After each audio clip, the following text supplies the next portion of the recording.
रिश्ते में तो हम तुम्हारे बाप लगते हैं, नाम है शहंशाह।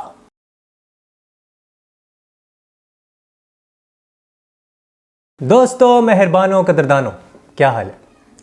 आज काफ़ी टाइम के बाद मैं वीडियो बना रहा हूँ। मुझे एक्चुअली टाइम बिल्कुल नहीं मिल रहा था बिकॉज ऑफिस, लेकिन today I have got the time. और आज हम बात करने वाले हैं रियल मैड्रिड वर्सेस विया रियल की। उसी के साथ हम जो टॉपिक्स और जो हम डिस्कस करेंगे, क्योंकि बहुत कुछ हुआ है भाई फुटबॉल की दुनिया में, फुटबॉल की जगत में, और it has been a blockbuster week.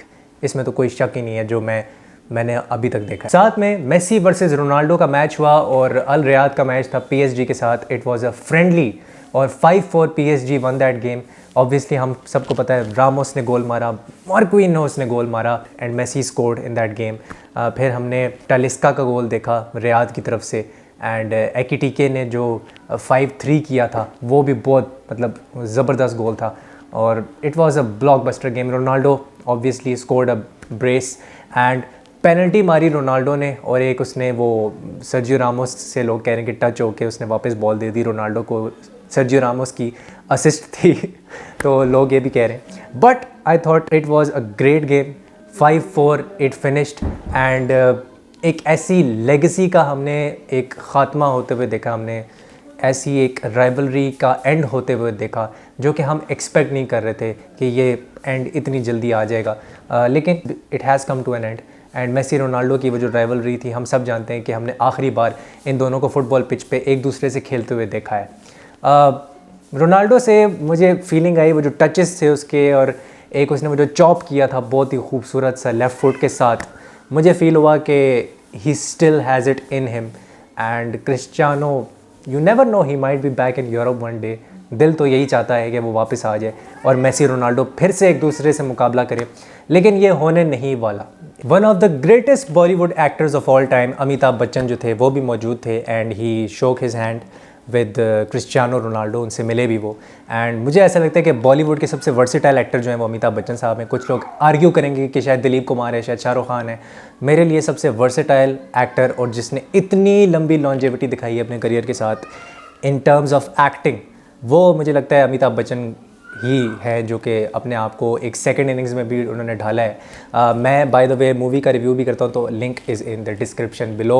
Cinema की बातें मेरे चैनल का नाम है, सब्सक्राइब ठोकने का। Cristiano and Messi, you know the journey comes to an end, and हम जानते हैं कि हमने आखिरी बार इन दोनों को देखा है। दिल यही चाहता है कि ये दोनों दोबारा से एक दूसरे से फील्ड पे खेलें, मुकाबला करें, एंड यू नो एक अगेन से वो राइवलरी जो है वो दोबारा से इग्नाइट हो, लेकिन अब होते हुए ये मुश्किल नज़र आ रहा है। But I was happy to see. और मैं देख रहा था कि बहुत ज़्यादा वॉचिंग आ रही थी, कोई 1.3 मिलियन वॉचिंग आ रही थी जब ये मैच हो रहा था, जिस टाइम पे मैं ये देख रहा था। एंड जब सब्स्टिट्यूट हुआ तो वो वॉचिंग काफ़ी ज़्यादा कम हो गई थी। ये तो ऑब्वियस था because you know Messi Ronaldo को ही लोग देखने आए थे, और एक अल रियाद का कंबाइंड मैच था with PSG.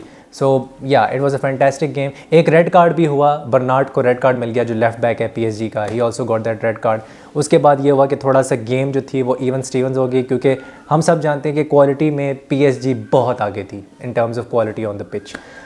So that was my take on the Messi versus Ronaldo game. मेरे लिए हमेशा दोनों इक्वल रहे हैं। वो अलग बात है कि सोशल मीडिया पे अभी भी, ट्विटर पे अभी भी in the Twilight of their careers लोग यही कह रहे हैं कि यार मेसी फजूल खेला, रोनाल्डो एमी बस पेनाल्डो है, ऑल दैट स्टफ़। वो नैरेटिव्स चलते रहेंगे, we know that, but we love them both.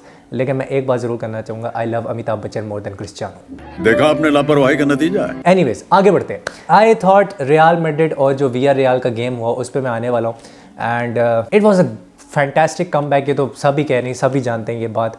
But मुझे लगा कि रियल मैड्रिड बहुत ज़्यादा खुल रही थी उस मैच के अंदर फर्स्ट हाफ में, क्योंकि 2 चांसेस जो है वो क्रिएट तो किए ही विया रियल ने, उससे गोल भी किया, बट काउंटलेस चांसेस हो रहे थे उसके साथ जहाँ पे विया रियल जो थी वो शुड हैव फिनिश्ड, और शायद 3-4 गोल और मार देती वो, तो मुझे ये लगा। एंड वो गोल बहुत ज़बरदस्त था जो एटियन कपूर ने किया था। हमें याद है कि he used to play for Watford in Premier League, और यहाँ पर भी वो एज ए नंबर 6 वो भाड़ ही रहे। जिस तरह से लिंकअप प्ले हो रहा था बिटवीन चेक्वेज़े, जेरार्ड मोरेनो, कमाल था। और लेफ्ट हैंड साइड पे काफ़ी कंबाइन हो रहे थे ये एक दूसरे से, चैनल्स में कंबाइन होके वो पासेस दे रहे थे इंसाइसिव किस्म के, and you know they used to cut back, और फिर वहाँ से कोई ना कोई गोल निकल आता था। और Rudiger had a good game, मैं ये नहीं कहूँगा कि उसकी बुरी गेम थी, बट मुझे एक चीज़ फील हुई इस गेम में कि रूडिगर जो है वो अपनी राइट हैंड साइड जो है ना वो डिफेंड नहीं कर पाता। He can only play well in a back three. उसके लिए मैंने गेम के अंदर ये नोटिस किया कि कामाविंगा जो था वो काफ़ी ज़्यादा जो है ड्रॉप इन कर रहा था सेंटर बैक्स के बीच में, ताकि ख़ास तौर पर फर्स्ट हाफ में, ताकि थोड़ी सी प्रोटेक्शन मिले जो राइट हैंड साइड है रूडिगर की, क्योंकि वहाँ पे he is very very lethargic and very poor. तो ये हुआ कि लेफ़्ट हैंड साइड पे तो ही इज़ ऑब्वियसली उसकी एक स्ट्रेंथ है कि वो अच्छा कर लेता है और वो बॉल को कैरी भी करेगा, बॉल फॉरवर्ड लेके जाएगा, मिडफील्ड से लिंक करेगा, लॉन्ग बॉल्स देगा, स्विचेस करेगा towards the wider areas of the pitch. लेकिन राइट हैंड साइड पे जब डिफेंड करने की बारी आती है 1-on-1, रूडिगर का वो वीक जोन है, रूडिगर नहीं कर पाता कोप अप वहाँ पे। तो मुझे लगा कि उसको कोप अप करने के लिए एक अच्छा मैकेनिज़्म बनाया एंचेलोटी ने कि या तो चुआमेनी को डीप ड्रॉप इन कर दो या कामाविंगा को डीप ड्रॉप इन कर दो, ताकि वो बैक थ्री एक किस्म का बन जाए। वेल वर्डे का मिडफील्ड में खेलना मुझे बहुत ज़बरदस्त लगा, इवन दो वो सेकेंड हाफ में चला गया था, राइट विंगर बन गया था, लेकिन मुझे ऐसा फील होता है कि मिडफील्ड में वो अलग ही एनर्जी सेंट्रल एरियाज़ में प्रोवाइड करता है। और आपने कामाविंगा को खिलाया, फिर साथ में आपने क्रूज़ खिलाया। मैं ये समझता हूँ कि मॉड्रिच और क्रूज़ में से या तो किसी एक को खेलना चाहिए या फिर दोनों को ही ना आप खिलाओ, एज अ सब्स्टिट्यूट लेके आओ बेंच से, क्योंकि दोनों डिक्लाइन हो रहे हैं और मुझे ये फील हो रहा है कि you need energy in that midfield, जिसमें चुआमेनी, कामाविंगा और फेडे वालवर्डे मिडफील्ड थ्री में होने चाहिए। तो रियल मैड्रिड बिल्कुल सत्यानाश कर देगी ऑपोजिशन का अगर ये तीन खेलते हैं। आई नो इसमें एक्सपीरियंस कम है, बट आई डू फील कि ये बहुत ज़्यादा चांसेस क्रिएट्स कर सकता है रियल मैड्रिड के लिए। रियल मैड्रिड के लिए कि एक सर्टन आइडेंटिटी है भी और नहीं भी है।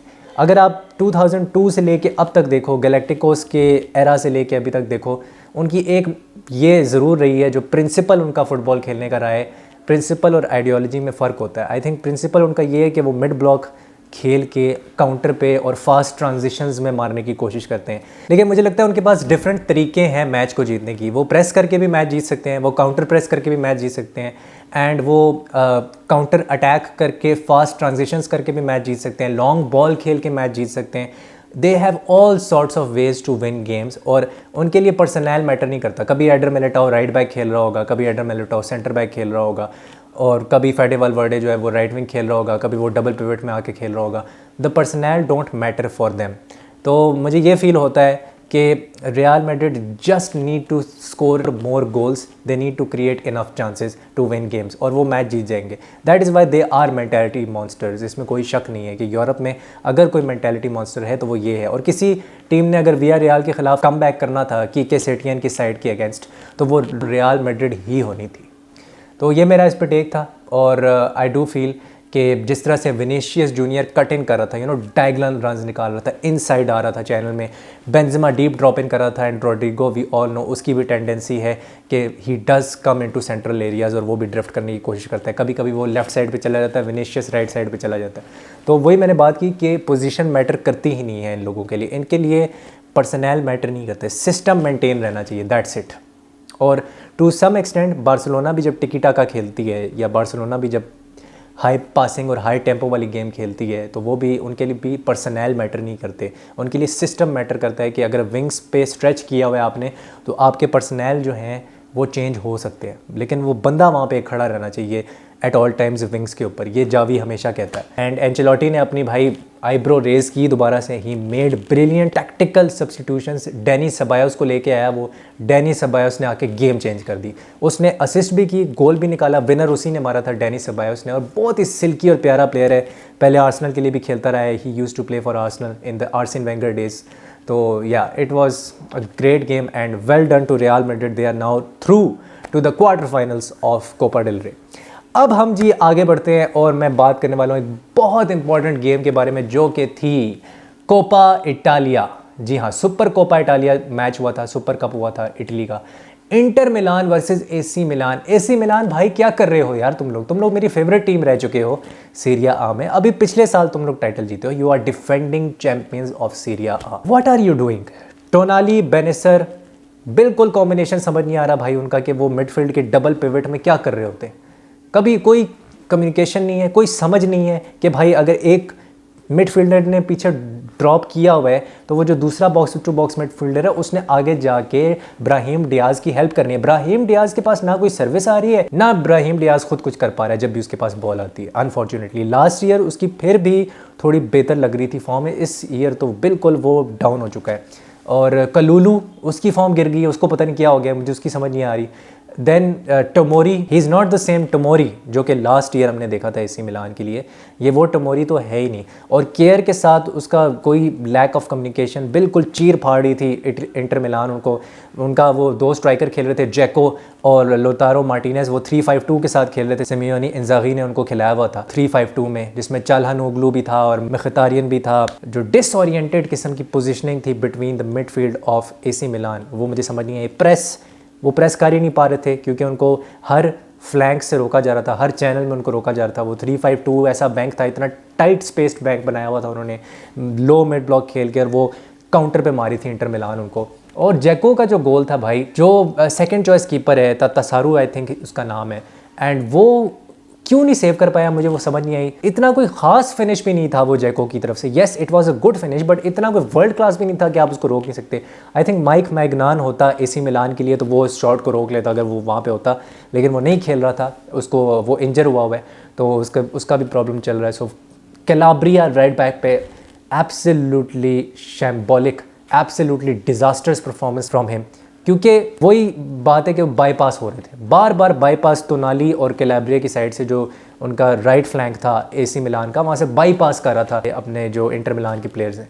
तो मुझे बिल्कुल समझ नहीं आई थी। Dimarco, he scored the goal and he also had a very good game, मुझे उसकी गेम बड़ी पसंद आई।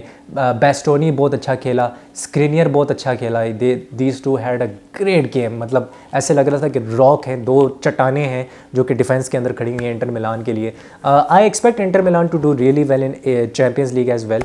तो चैम्पियंस लीग में भी उनके मैचेस आने वाले हैं, तो मुझे लग रहा है कि ये काफ़ी दूर जा सकते हैं। मैं तो ये यहाँ तक कहूँगा कि ये सेमीफाइनल में भी जा सकते हैं, इनका कुछ पता नहीं है, because they are looking really dangerous. Napoli भी डेंजरस तो लग ही रही है, लीग में ज़्यादा वो डेंजरस लग रहे हैं, लेकिन ये जो इंटर मिलान है ना, इससे भी बच के रहो। They also defeated Barcelona in Champions league, जो कि अभी ग्रुप स्टेज हुआ था उसके अंदर। तो आई डू थिंक कि सुपर कोपा इटालिया को इन्होंने जो जिस तरह से डिफेंड किया है, they are looking like a team जो कि बहुत ज़्यादा they are brimming with confidence. तो ये मेरा आज का थोड़ा सा रिव्यू था मैचेस के ऊपर जो अभी इस वीक मैचेस हुए हैं। कल मैं एक और रिव्यू लेके आऊँगा, एक फॉल आउट टाइप चीज़ करेंगे रिव्यू की। तो I will see you soon in the next video. इस वीडियो को लाइक, शेयर और सब्सक्राइब जरूर कर देना भाई, सब्सक्राइब ठोक दिया करो यार, हेल्प करो 350 तक पहुँचने के लिए, थोड़ी सी हेल्प कर दो। मैं आपसे मिलता हूँ अगली वीडियो में। हस्ता ला विस्ता, टेक केयर।